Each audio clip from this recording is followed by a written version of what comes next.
Boa noite a todos. Sejam bem-vindos a mais uma tarde de estudo e aprendizado na nossa bendita casa que nos acolhe.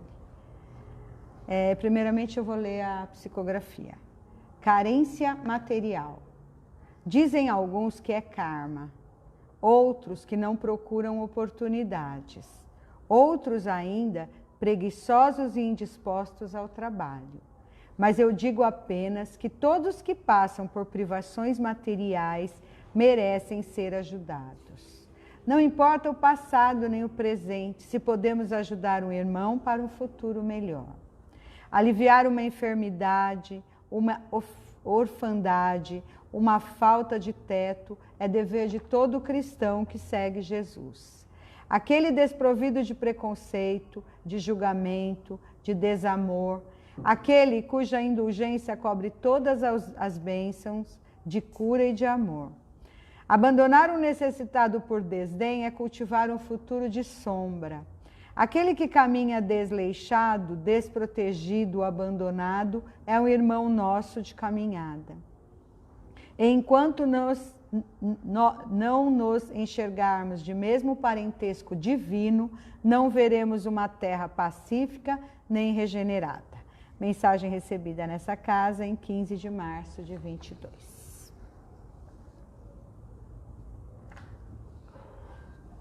A gente pode apagar, né, para fazer a prece. Então vamos fazer a prece inicial.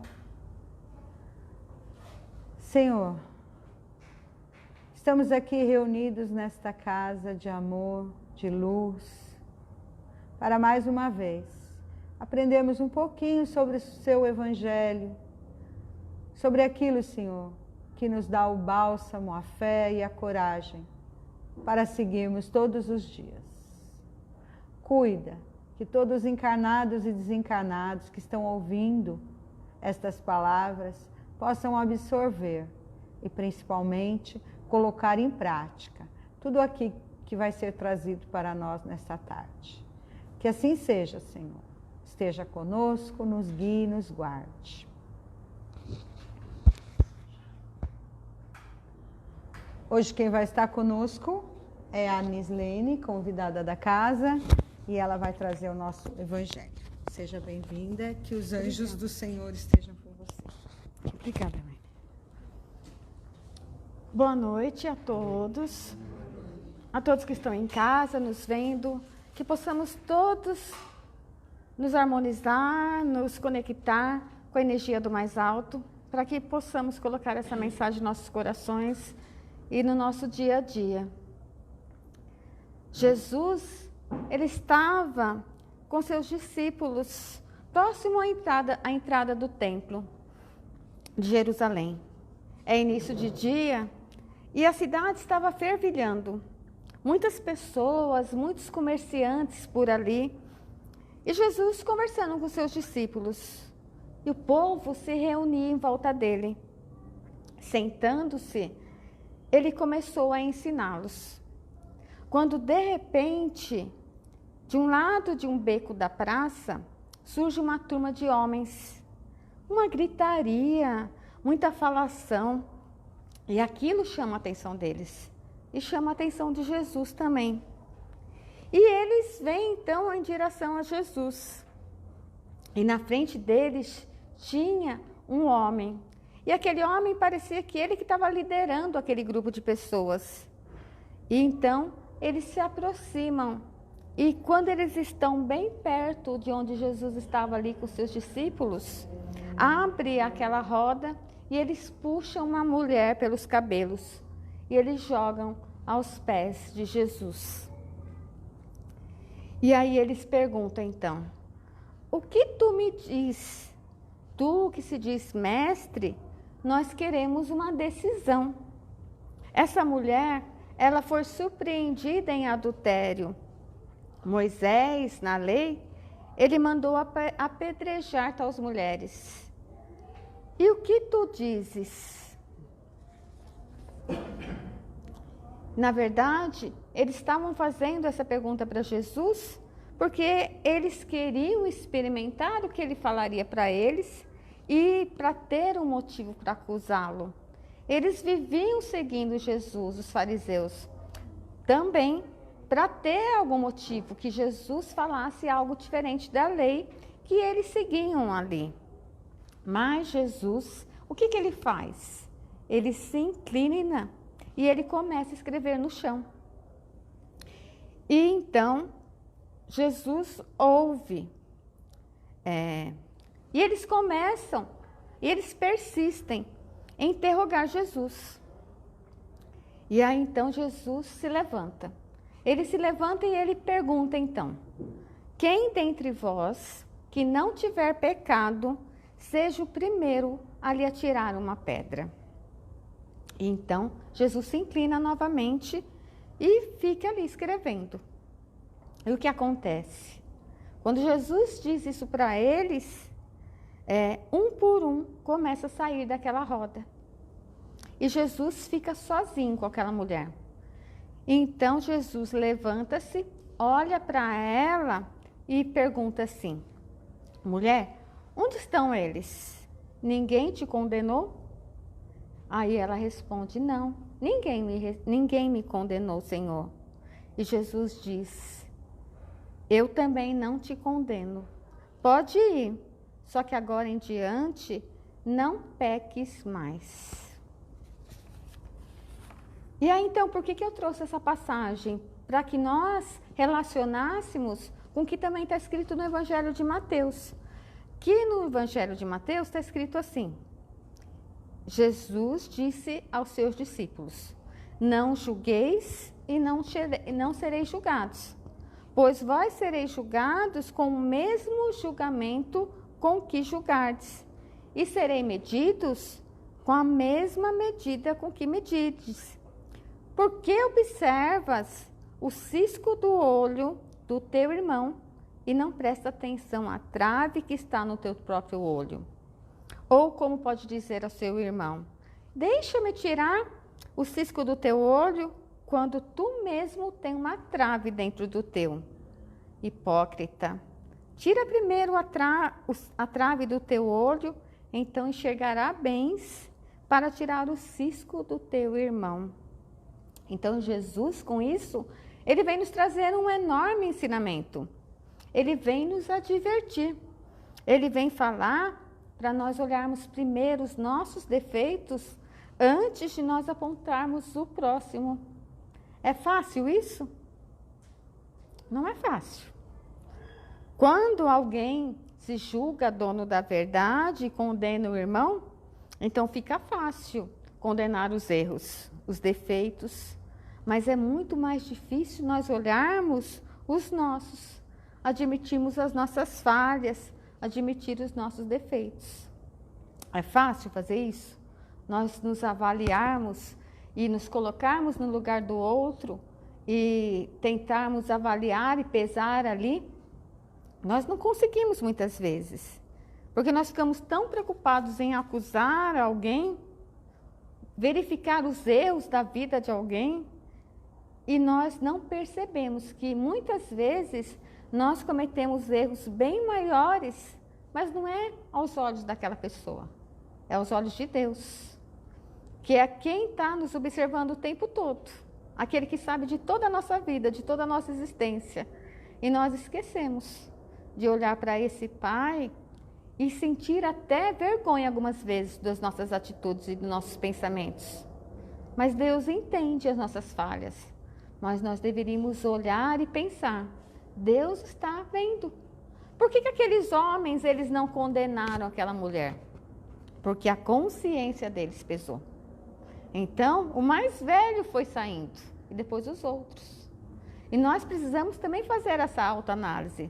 Deixar a nossa consciência, muitas vezes, nos trazer à tona se o que nós estamos fazendo é certo ou não. Se o que nós estamos julgando o outro, pré-julgando o outro, nós muitas vezes, nós não fazemos até numa situação pior. Então, nós precisamos nos dar conta disso e prestar atenção, realmente. Tem uma historinha dos dias atuais que diz assim, que tinha um senhor. Ele trabalhava numa empresa, num escritório. E ali onde ele trabalhava, eles atendiam muitos clientes. e tinha uma cadeira que ficava em frente à mesa daquela pessoa que atendia ali. E aquela cadeira que ficava ali na frente, às vezes atrapalhava a circulação deles ali. Aí eles tiravam a cadeira quando terminava de atender, outras vezes esqueciam, mas aquela cadeira sempre estava ali atrapalhando. E esse rapaz, então, ele tinha esse hábito de ir lá e tirar aquela cadeira toda hora, né? Porque os outros passavam, não se incomodavam, tropeçavam, mas ele tirava. Só que um dia ele cansou. Aí ele vai para casa na hora do almoço e ele começa a reclamar para a mulher dele. E aí ele começa a desabafar, que ele estava cansado, que as pessoas que trabalhavam com ele não tinham respeito nenhum, que aquelas pessoas não cuidavam do ambiente de trabalho, que elas tropeçavam naquela cadeira ali e ninguém se manifestava de tirar aquela cadeira do lugar, que a única pessoa que tirava aquela cadeira dali era ele. E ele já estava cansado daquilo, porque isso não é possível. Ninguém se incomoda com aquela cadeira, ninguém vê aquela cadeira ali. Eu estou cansado de fazer isso todo dia. A mulher escuta. E aí depois, quando ele termina de reclamar, ela fala assim para ele: nossa, que interessante você reclamando da cadeira que ninguém tira ali do lugar. Mas eu vejo você há 8 anos, que é o tempo que nós estamos casados, aí você vem almoçar em casa. Você levanta da mesa, você não tira o prato da mesa. Você sai e você empurra a cadeira para trás e deixa a cadeira no meio da cozinha. E aí, você vai para a sala assistir um pouco da TV, do jornal. Se você voltar para a cozinha e a cadeira estiver no meio da cozinha, você vai tropeçar nela e você vai brigar comigo. Então, todo dia, eu tiro a cadeira antes de você voltar para a cozinha. E aí ele olhou para ela e falou: nossa, eu faço isso? Ela falou assim: faz 8 anos que você faz isso todo dia. Então somos nós somos assim. Nós olhamos o que o outro faz, os pequenos delícias do outro, mas nós não nos enxergamos. Nós não percebemos alguns hábitos errados até que a gente tem, e que incomoda o outro, e que atrapalha o outro. Só que é tão prático a gente fazer isso no dia a dia, é um hábito mesmo, como eu disse, e a gente não percebe. Então, assim, nós precisamos olhar para o outro com mais empatia, né? E nos olharmos, e nos colocar até no lugar do outro. E talvez por que ele não tirava aquela cadeira da casa dele? Talvez porque ele achasse que era obrigação da mulher, talvez porque ele não tinha mesmo, não se tocava que não era para ele, né? Não é minha função, ela está aí, ela fica aí, né? Ela vai passar o dia aqui em casa, ela que faça. E às vezes lá no trabalho dele também, as pessoas pensam: mas ele faz, né? Ele acaba de atender, já é o hábito dele, porque às vezes também a gente não tem essa iniciativa, né? Tantas oportunidades nós perdemos na vida por falta de iniciativa. Né? Porque a gente fica esperando o outro fazer, a gente fica esperando alguém, né? Sempre que vai tomar aquela atitude. E às vezes a gente perde até grandes oportunidades de melhorarmos, de recebermos uma promoção, porque a gente não tem iniciativa. Lembrei até de uma outra historinha que fala assim, que tinha um chefe, que ele pediu para 2 funcionários ir comprar frutas. Então ele fala assim: olha, eu vou fazer aqui um café aqui para o pessoal da tarde, e você vai lá na esquina, ali na quitanda, e você vê lá se eles têm algumas frutas para o suco da tarde para o pessoal. E aí um foi. Aí, né, foi os 2. Aí quando voltou, um falou assim: olha, chefe, eu cheguei lá, tem fruta sim. Eu perguntei, tem laranja, tem limão, né? Dá para a gente fazer aqui o suco para todo mundo. Aí ele: que bom. Aí ele chamou o outro: e você? Você perguntou? Você foi lá? Você viu? Aí eu fui. Eu perguntei, eles têm. A dúzia é tanto, para tantas pessoas a gente vai precisar de tanto. Ele traz aqui, eles entregam em tanto tempo. Aí o chefe olhou para um, olhou para o outro, né? E falou: então, né? Um foi lá e só viu se tinha. O outro já investigou, já perguntou detalhes, que era importante o chefe dele saber. Então é assim também. Eu lembrei da historinha por isso, de lembrar da iniciativa que muitas vezes nós precisamos ter, e nós perdemos oportunidades porque fazemos as coisas pela metade, não é? Mas retomando aqui, essa historinha que eu contei é isso mesmo, para a gente se colocar no lugar do outro e vivenciar o que o outro está passando. E também perceber o momento que o outro tem. Porque algumas vezes a pessoa não está no bom momento também. Às vezes ela tem tanto problema e a gente julga o outro por uma resposta que nos deu. Um olhar torto que nos olhou. Né? Mas a gente não sabe os problemas que ele está passando na vida. Ou naquele dia que está perdeu alguém, perdeu o emprego, né? Não tem dinheiro para comprar um alimento, está com dificuldade de pagar, né, as faturas de casa. E a gente julga as pessoas por uma única atitude. Então a gente tem que se colocar no lugar do outro também, né? E pensar, o que será que está fazendo que essa pessoa tenha essa atitude? E não sair julgando. Alguns dias atrás, eu fui fazer uma palestra à tarde. E aí um ônibus me fechou. E aí quase que ele bateu em mim. Mas aí eu pensei, não, né? Ele não vai me mudar a minha vibração, mudar, né, o que eu estou sentindo. Porque a gente tem que se preparar, a gente tem que tentar se manter um dia em paz, em harmonia, né? Senão a gente chega aqui e não consegue nem pensar, nem raciocinar. Mas aí eu estava até com a minha sobrinha e quando aquele motorista me fechou, eu olhei e falei para ela, nossa, Lu, era feriado. Eu falei assim, eu acho que esse motorista não deve estar bom. Ele deve estar chateado até de trabalhar no feriado. E às vezes ele nem me viu, às vezes viu. Mas eu, naquele momento, emiti isso para ele. E é um trabalho diário que a gente tem que fazer para que aconteça isso. Para que a gente não saia aí, né, julgando, xingando as pessoas. A gente se colocar no lugar do outro também. E entender que a gente tem que manter a nossa vibração, a nossa energia. Porque muitas vezes também no trabalho da gente, a gente volta para casa nervoso. A gente volta esgotado. E aí a gente tem que entender também que às vezes aquela pessoa que está conosco lá, ela está tendo um mau dia, ela está sendo cobrada por determinadas coisas. E se ela nos dá uma resposta às vezes torta, não é pessoal. E nós muitas vezes levamos para o lado pessoal. Quando a pessoa nos maltrata, quando as pessoas... Então a gente tem que pensar nisso. E a gente se proteger a nossa energia contra isso, para que a gente fique bem. Mas, então, nós estamos todos aqui no mesmo nível evolutivo. E nós estamos aqui aprendendo no dia a dia. E as nossas experiências são únicas. Então, a gente tem que admitir, assimilar, então, isso de uma forma consciente. Como eu falei, às vezes uma pessoa com uma situação faz uma tempestade no copo d'água, o outro não. O outro tem uma atitude mais serena. Então, nós precisamos entender isso. E também, às vezes, o que é errado para mim, para o outro não é. Faz parte da vida dele, faz parte da criação dele.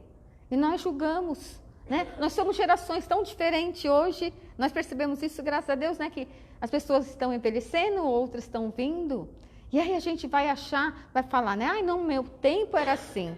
No meu tempo, agora é o tempo de todos. Cada um na sua fase. Então, a gente tem que entender o que cada um está aprendendo, as experiências deles. E não julgar aquele que sabe menos, porque talvez também é a falta de amadurecimento que só o tempo vai trazer. Então, a gente tem que entender isso também. E não julgar o outro... Porque algumas vezes nós até nos melindramos. Às vezes, o outro não nos pede, por favor. Ou fala assim, ou mesmo dentro de casa acontece isso. Dá para você pegar, né? A pessoa fala, pega água para mim, pega tal coisa. Né? No trabalho, às vezes tem isso, o outro fala, traz isso. A gente olha e fala assim, nossa, que pessoa autoritária, fica mandando. Mas não é que ela fica mandando, às vezes é o jeito dela. Então, a gente entender isso. E cada um tem um tom de fala, cada um tem uma maneira de dizer, de falar, de se impor. E muitas vezes nós ficamos cheios de melindres. Então, a gente também tem que ter essa autoconfiança, né? Essa autoafirmação. Não deixar se abalar pelo que o outro faz. Aqui na Terra é um ducandário, na verdade. Nós estamos num hospital. Nós estamos aprendendo a nos curar. E aqui é um lugar, então, para trabalhar a nossa perfeição, né? Que vai ser lenta, mas a gente vai conseguir a nossa própria perfeição. E no Livro dos Espíritos tem uma orientação que eles nos dizem que o maior inimigo de nós, o nosso maior inimigo, na verdade, é o nosso orgulho, pois é ele que nos impede de perceber os nossos defeitos. E não é isso mesmo? O tempo todo que nós frequentamos o centro espírita, que nós estudamos a doutrina espírita, o que nos é orientado? A reforma íntima, essa reforma interior, que é onde nós vamos trabalhar os nossos sentimentos, os nossos vícios, os nossos defeitos. Porque muitas vezes a gente fala assim, mas eu não tenho vício nenhum, né? Eu não bebo, eu não fumo, mas nós temos outros. Nós às vezes temos a maledicência, porque a maledicência é aquilo que quando um vem nos falar ou alguma coisa, nós aumentamos, ou então nós levamos embora aquilo e comentamos com outro, e isso muitas vezes destrói vidas. A gente vê isso o tempo todo na TV, a gente vê isso nos jornais, a gente vê isso na vida das pessoas. O que uma fofoca faz? Ela destrói relacionamentos, ela destrói a vida de uma pessoa. Então a gente tem que prestar muita atenção do que a gente fala e se colocar no lugar do outro, como eu falei.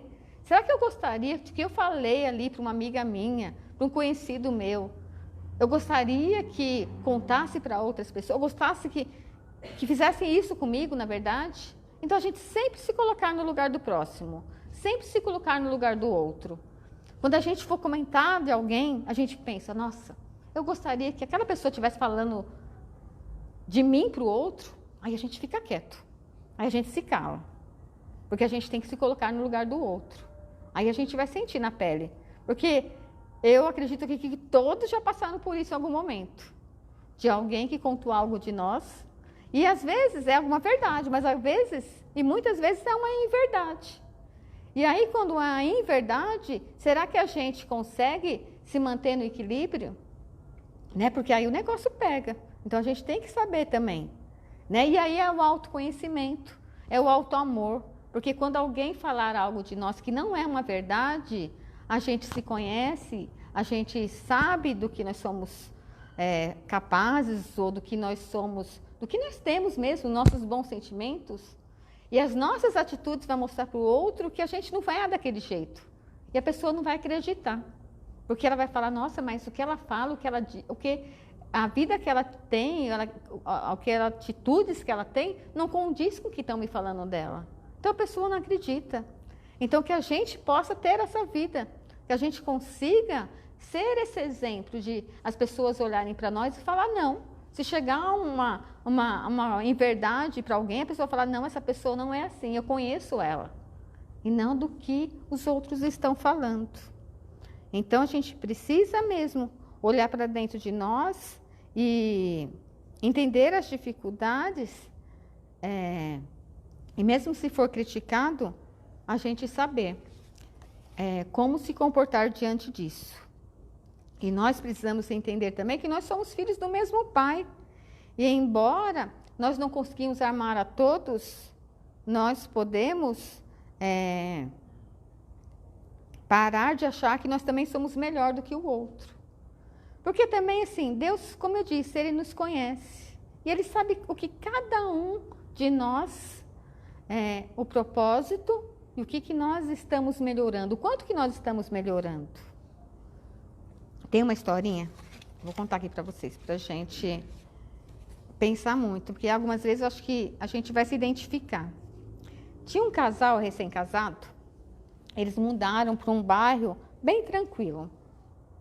Na primeira manhã que eles passavam na casa, enquanto eles tomavam café, a mulher reparou através da janela da sala dela ali, que a vizinha pendurava uns lençóis no varal. Aí ela comenta com o marido assim, nossa, que lençóis sujos que ela está pendurando no varal. Ela está precisando de um sabão novo. Se eu tivesse intimidade com ela, eu ia perguntar para ela se ela queria que eu ajudasse ela a ensinar ela a lavar roupa. Aí o marido só olhou para ela e ficou quieto. Alguns dias de novo eles estavam tomando café, a vizinha estava lá lavando as roupas e estava pendurando os lençóis. E a mulher, de novo, comentou com o marido. Nossa, olha lá, ela não aprendeu a lavar roupa ainda. Ela está pendurando aqueles lençóis encardidos. Se eu tivesse intimidade com ela, eu ia lá ensinar ela.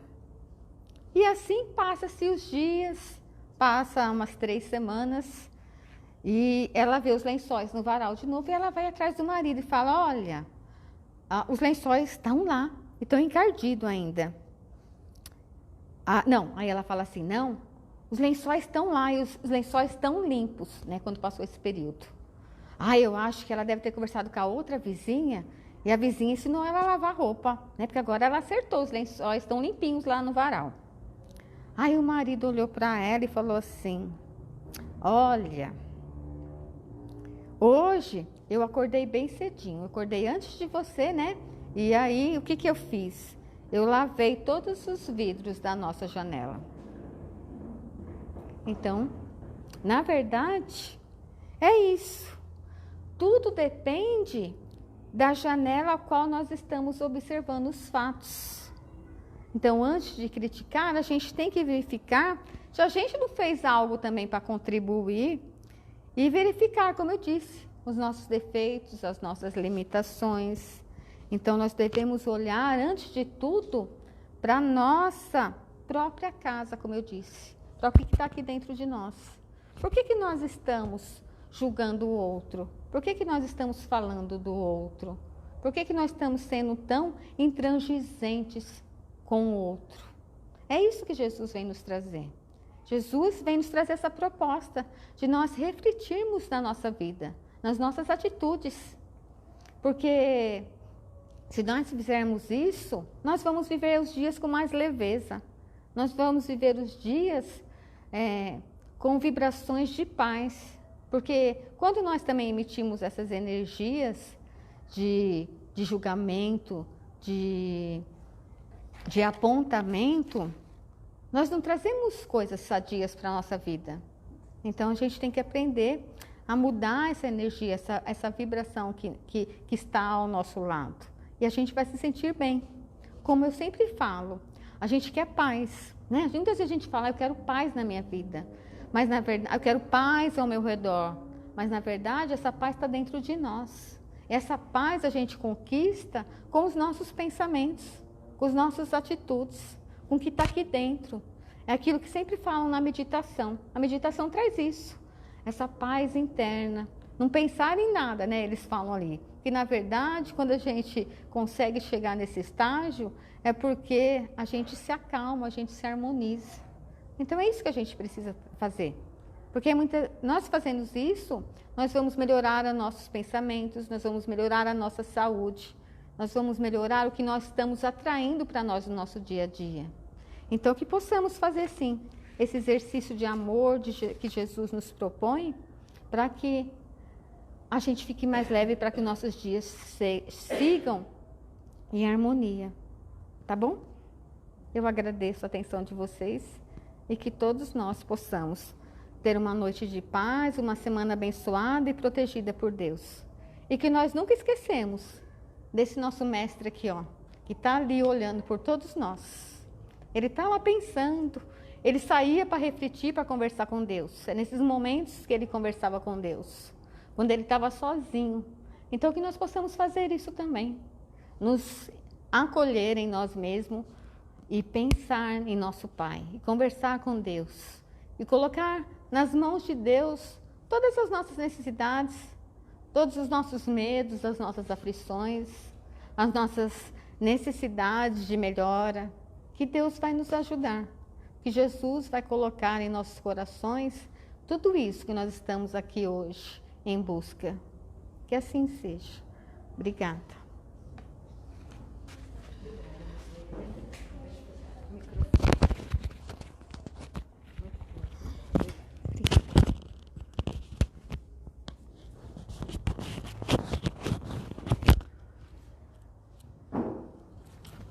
Depois de ouvirmos essas palavras, vamos nos lembrar todo dia de limparmos os nossos olhos para enxergar as coisas melhores, limpar nossos ouvidos antes de ouvir e interpretar errado, limpar a nossa fala aquilo que vem do nosso coração, para que a nossa fala não seja de maledicência, de maldade, de malícia.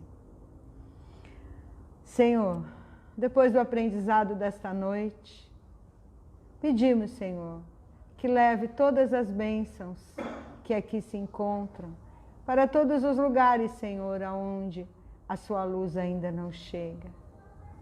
Para que pessoas que estão doentes, encarceradas, que estão tristes, depressivas, ou que estejam, Senhor, ainda praticando maldade, possam receber uma centelha da sua luz para se transformar em amor e mudar, Senhor, o rumo das dificuldades.